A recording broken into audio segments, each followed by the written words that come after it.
Watch, the Fed meets under pressure from President Trump to make steep cuts to interest rates. Plus, I'm not going anywhere. If you want to criticize my 16 years of service, please bring it on. FBI Director Kash Patel faces scrutiny from a Senate committee investigating Charlie Kirk's death. And in sports, Ohio football finds positives on defense in the loss to Ohio State. Newswatch starts right now.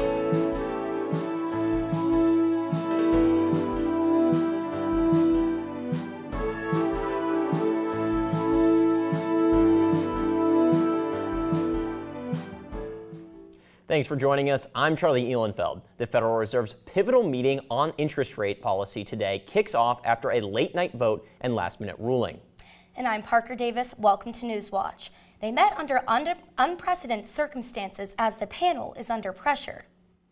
This meeting for the first for new Stephen Miran, Trump's pick, who was approved by the Senate yesterday.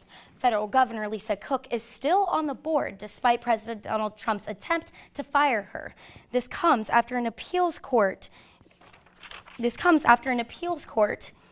And uncertainty of the board mirrors the uncertainty in the economy. Tariffs cause the economy to shrink. That's the sort of thing you'd normally cut rates for. Tariffs cause inflation to rise. That's the sort of thing you'd normally raise rates for. Many expect the Fed to announce a modest quarter-point cut tomorrow as they face pressure from Trump. Meanwhile, many economists are sounding the alarm about stagflation. That's a combination of slow economic growth, a rise in unemployment, and inflation. A missing 3-year-old boy is dead after drowning in a retention pond in Etna Township. At Licking County Sheriff's Office, deputies responded to a report of a missing 3-year-old boy.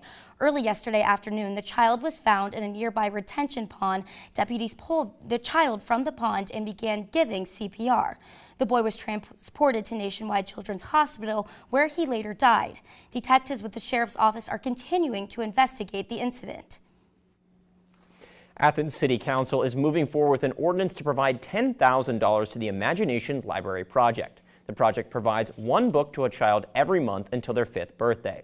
The statewide program provides half of the funding, and the Athens County Library requires funding from the city and other sources to support the program. As a former teacher, Councilmember Alan Swink spoke highly of the Imagination Library.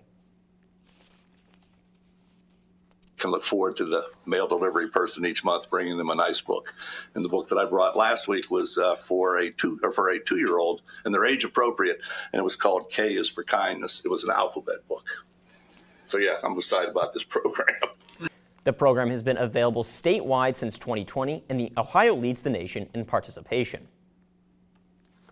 Ohioans who regularly give money to churches would be able to deduct that money from their taxable income under a bill that lawmakers want to introduce. Ohio is among 14 states that don't allow such deductions, but 29 states do.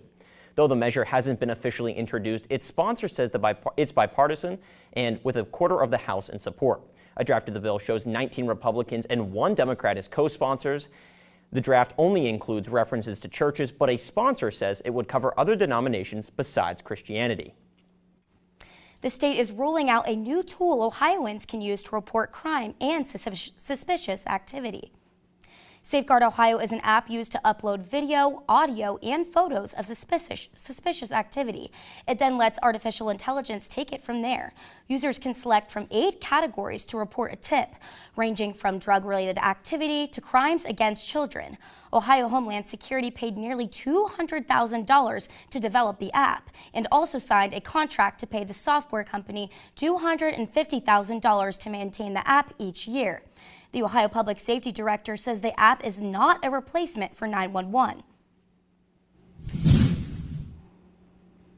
Looking to hear from Rachel Grant, I just want to pull out my jacket and I want to know, can I expect some fall weather anytime soon?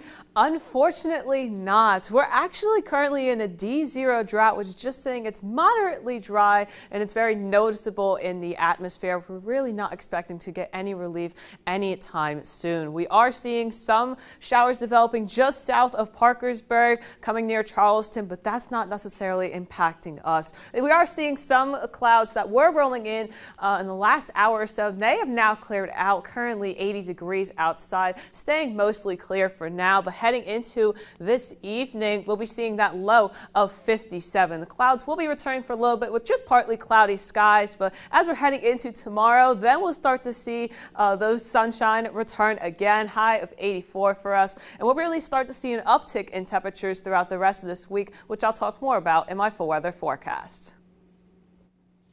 The judge hearing the case against Luigi Mangione dismissed 2 terror-related charges against him.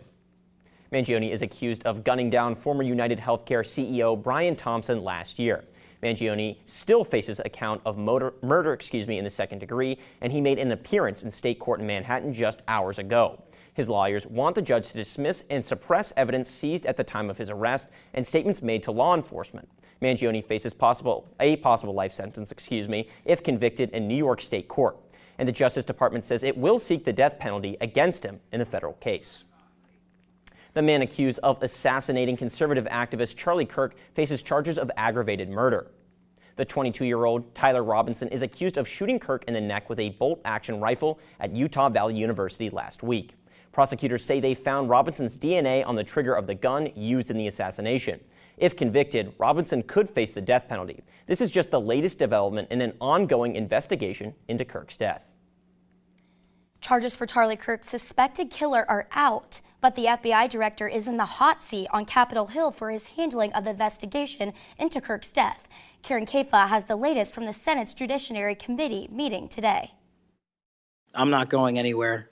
If you want to criticize my 16 years of service, please bring it on. FBI Director Kash Patel on Capitol Hill Tuesday responding to Democratic criticism of his leadership. You've gutted the Bureau of Institutional Knowledge and Expertise. And his handling of the investigation into the assassination of conservative activist Charlie Kirk. He's not up to the job. I mean, he's putting himself first. Some Republicans on the Senate Judiciary Committee making the case that Patel is getting the job done. The drama around the investigation, I'm okay with what happened, and we have the man in custody. But the panel's top Democrat, Senator Dick Durbin of Illinois, slammed Patel for an early and incorrect social media claim that a suspect was in custody for Kirk's murder, which Patel later walked back. You violated one of the basics of effective law enforcement. At critical stages of an investigation, shut up and let the professionals do their job. Patel defending his tenure. I pledge myself to commit to full transparency, oversight, and accountability so we could restore the public's trust in the FBI. That's exactly what I've done. President Donald Trump Tuesday expressing confidence in Patel's handling of the Kirk investigation. Take a look at what he did with respect to this horrible person that he just captured. He did it in 2 days. It took other similar cases 4 days, 5 days. Patel said his agency received more than 11,000 tips in the first 24 hours after Kirk's shooting. In Washington, I'm Karen Kafa. Senate Democratic leaders say they will not support legislation to keep the government funded if Republicans do not include health care provisions. New York Senator Chuck Schumer argued against a shutdown when the federal budget was voted on in March. However, now he will be willing to risk a shutdown if the Democrats' health care provisions are not included. Schumer says Republicans and Democrats need to work together to keep the government open. If one side refuses to negotiate, they are the ones causing the shutdown. Because again, Democrats are happy to negotiate. We want to have a conversation with Donald Trump and Republicans about things we've been talking about for months. Congress must pass a budget by September 30th to avoid a shutdown. House Republicans are out with a new proposal to fund the government through November 21st and avert a government shutdown by the end of the month. The 7-week bill would buy more time to negotiate a broader deal. The plan does not have bipartisan support and doesn't include provisions that Democrats want. Most House Democrats, would likely vote against the proposal, and that would force House Speaker Mike Johnson to make sure Republicans vote along party lines. House leaders hope to vote on the bill on Friday, the last day before Congress leaves for a week-long recess. It's not yet certain when the Senate would take up the bill. Coming up, President Trump files a multi-billion-dollar lawsuit against the New York Times. What this could mean for the future of journalism. And how you can save some extra cash during this holiday season. And it is dry and hot outside. I'll let you know when we can cool down when Newswatch returns.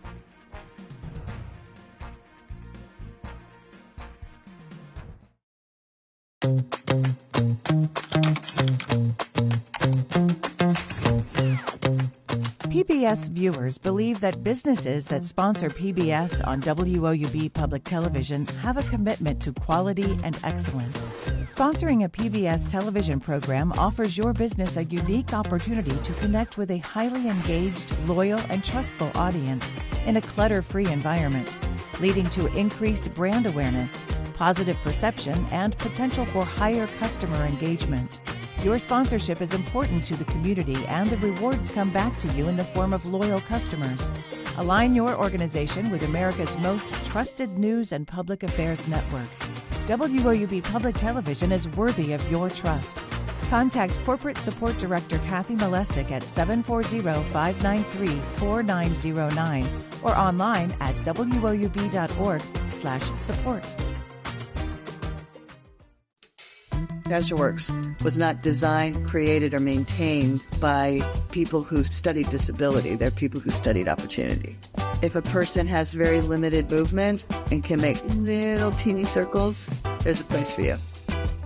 The idea of workers contorting themselves to a job is one business model. Our business model is that the job responds to the worker.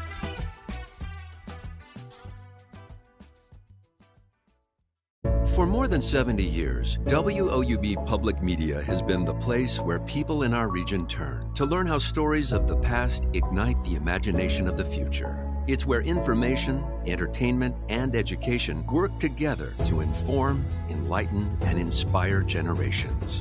It's the place where the community gathers to hear and see our world in new and innovative ways. WOUB, the public media you trust that's worthy of your support.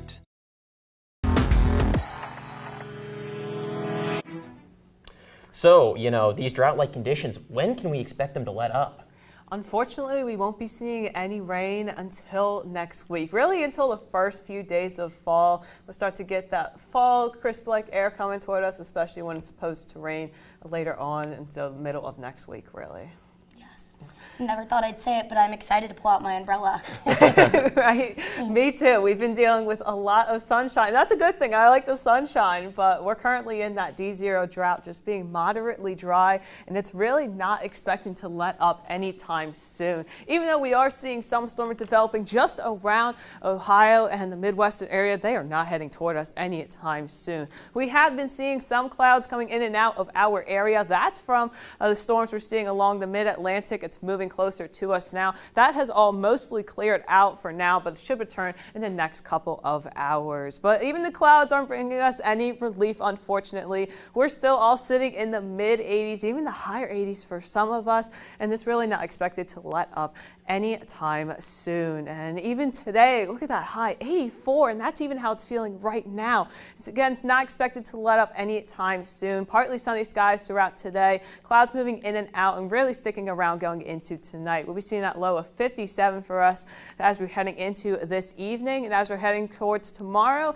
that's when we start to notice that uptick. Even though it's a high of 84 for tomorrow, just the same as today, we're going to start to notice this general uptick in trending of temperatures heading into the weekend. We might see a dip down heading into next week, but we won't be seeing that happen really anytime soon. As soon as you walk out the door, though, we're going to notice how we're all in this ridge-like area here. That's helping for us to be in this warmer air sector, and we're noticing warmer air just south of us. That's going to move up toward us in the next couple of days, so it's going to feel very uncomfortable and unbearable as soon as you walk out the door in the next couple of days. This is helping with this uptick in temperatures as we're seeing this high pressure system sitting along Ohio. Again, it's helping to bring the sunshine around us. It's helping to fuel this drought and keep it around for a while longer. And this drought could actually worsen in the next couple of weeks since we're not seeing any rain.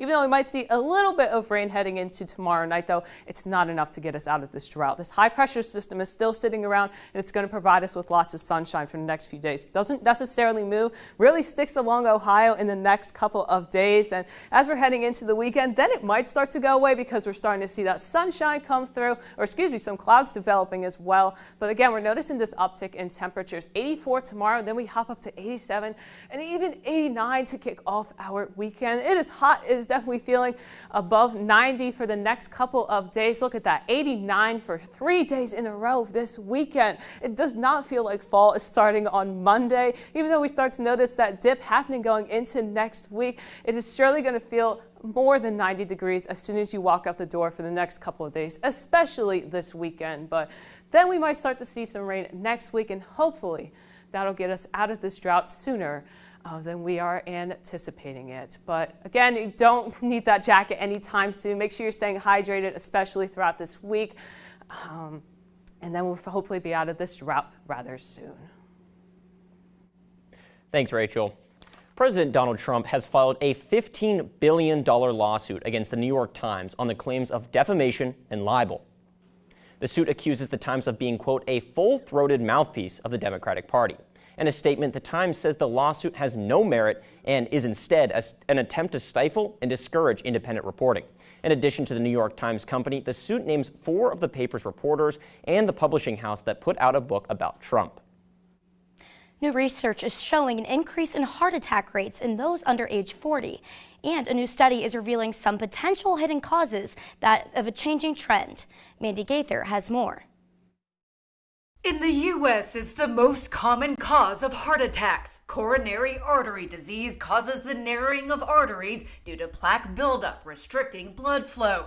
But not all heart attacks are caused by blockages. There are different types of heart attack and non-traditional heart attacks that can affect younger people. Dr. Claire Raphael with Mayo Clinic is first author of a study that looks into why there's a concerning rise in heart attacks among young adults, especially younger women who don't necessarily have traditional risk factors like high cholesterol. She says 1 in 10 heart attacks in women under age 65 are caused by something called spontaneous coronary artery dissection, or SCAD. The artery in the heart suddenly develops either a tear or blood forms around the outside of the artery, and that impedes the blood supply to the rest of the heart. So it causes a heart attack without having any cholesterol buildup. Researchers say SCAD was nearly 6 times more common in women than men and typically affects younger and otherwise healthy women. Raphael says it can be triggered by something like intense exercise, but can also happen out of the blue. And she hopes this data brings awareness of more non-traditional causes of heart attack, even if more common causes aren't present, to prevent patients from being misdiagnosed. Anyone can have a heart attack. It's not just older people or smokers. So if you have chest pain and you don't feel right, get it checked out. For Health Minute, I'm Mandy Gaither. A new study into OpenAI shows just how many people use ChatGPT. The study finds more than 1.5 million chat logs from May 2024 to June 2025. It also found people now use the tool mostly for personal needs, not work. Researchers say more than 70% of prompts involve schoolwork, fitness tips, or writing help. The report shows ChatGPT is also becoming a substitute for web searches, with other uses including coding, product research, and even relationship advice.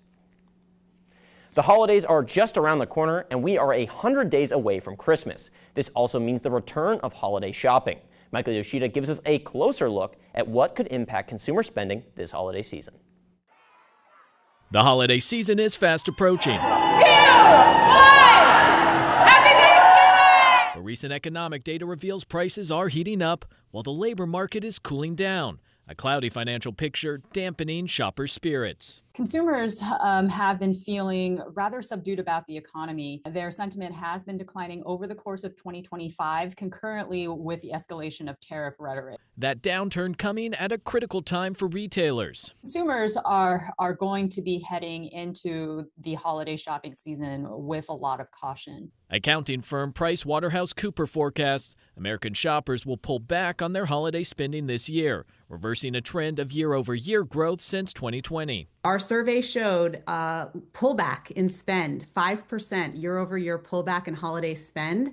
It's really Gen Z that's driving the pullback. Gen Z intends to spend 23% less year-over-year. A slowdown in seasonal spending, according to University of Michigan's Joanne Shu, could be good for people's pocketbooks in the short term, but may have ripple effects across the larger economy. Consumer spending drives about 70% of aggregate GDP. If large numbers of consumers pull back their spending, that means the businesses that serve those consumers are not going to have so much strength in their revenues and their profits. It's going to weaken business conditions and could lead businesses to contract or even some to fail. In Washington, Michael Yoshida. Next in sports, Ohio football's defense stands out against the top team in the country. After the break, hear from head coach Brian Smith and more.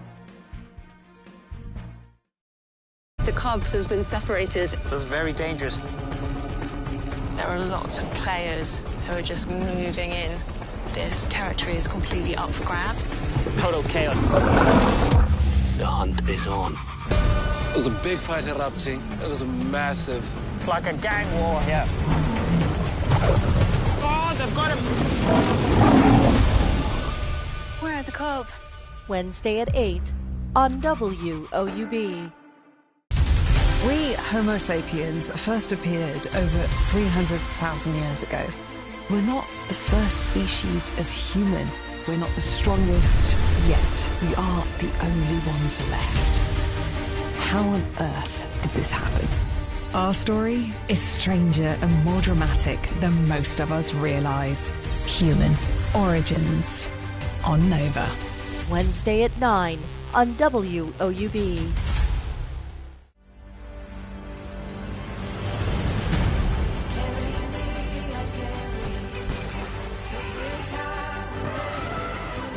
You are ready to go.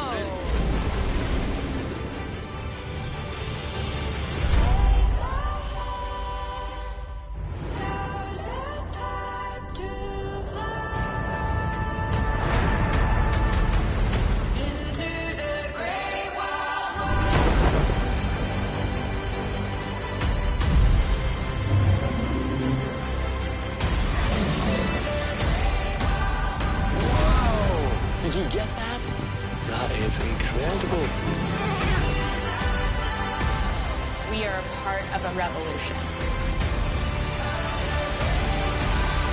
That, for me, is so exciting.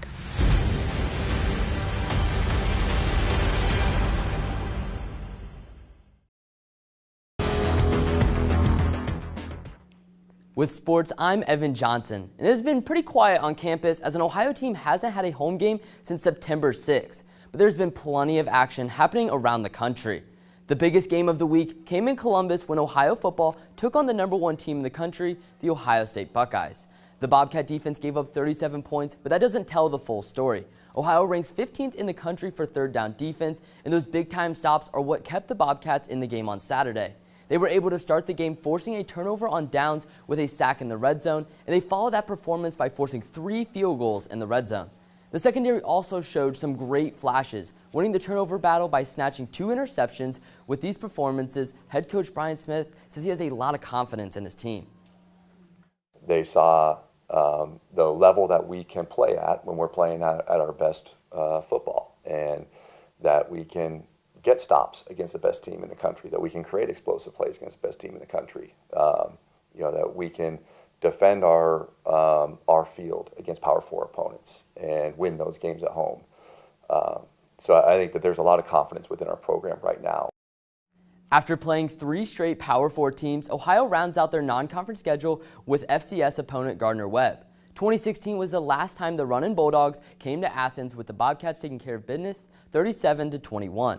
In the last 20 years, Ohio has only lost to 1 FCS school, which was in 2021 when Ohio fell to Duquesne 28-26. Ohio soccer started MAC play over the weekend, defeating Central Michigan 1-0. And on Thursday, the Bobcats will get to host their first conference game as Bowling Green comes to Chesapeake.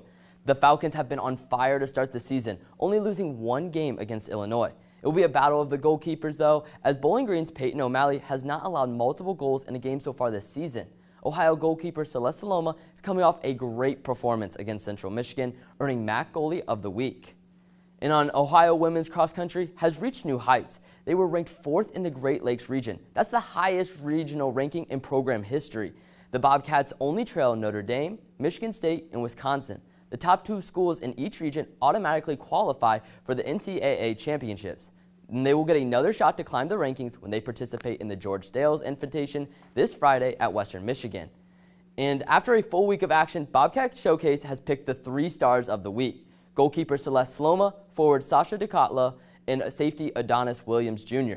Sloma recorded her 3rd clean sheet of the season while picking up 3 saves against Central Michigan. In their trip out west, DeKotla led the field hockey team with 2 goals, and Williams led the Ohio defense in tackles with 9 while going against the #1 team in the country. And as the fall sports season ramps up, visit woub.org/sports to keep up with the action. Back to you, Parker.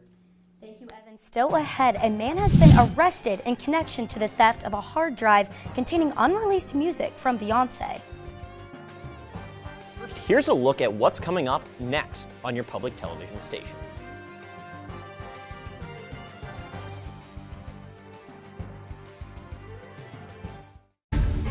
There's been a death. Is it murder? This is a serious investigation.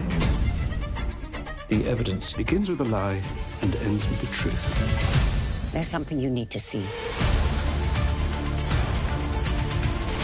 There's a connection here. Go crack it.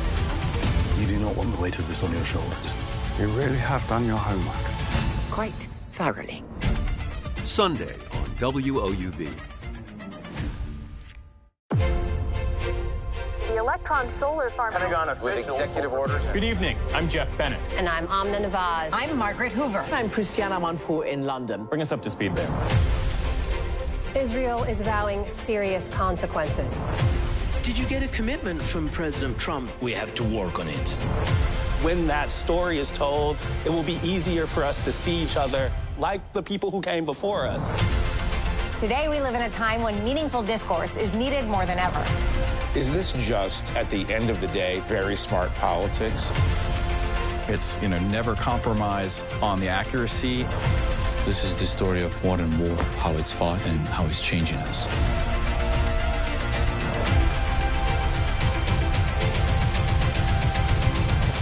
If this is the way we're going to start breaking the ice, then let's do it.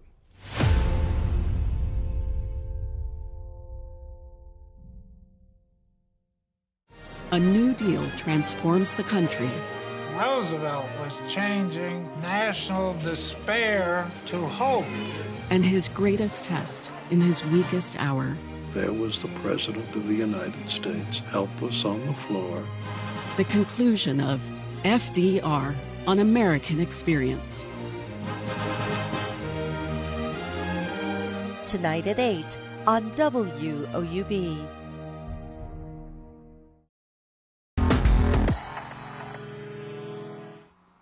A man has been arrested in connection with the theft of hard drives containing unreleased music by Beyonce. Hard drives and other items connected to the Grammy Award winner were stolen from an SUV in Atlanta over the summer. Atlanta police believe Kevin Williams is the man who broke into the vehicle. Evans was arrested by police in Hapeville, Georgia, south of Atlanta. He is behind bars facing a charge of entering an automobile with intent to commit theft. Investigators have not recovered the hard drives that were allegedly taken. Well, her music's pretty good. I don't know if it's that good. But yeah, I don't know why you'd ruin, great music like that. Why can't you wait just a little bit further into the future for such great music, Yeah, I love Beyonce. I can't spoiling that. It's crazy. Yeah.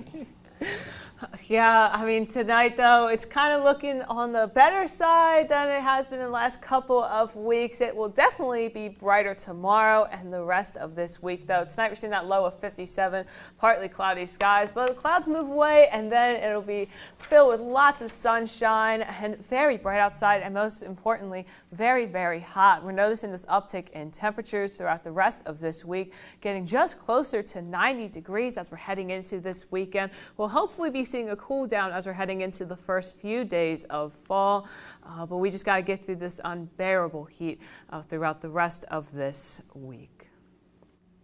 That does it for our broadcast this evening. Thanks for watching. For Evan Johnson and Rachel Grant, I'm Charlie Ehlenfeld. And I'm Parker Davis. Stay tuned for the PBS NewsHour coming up next. Have a great night.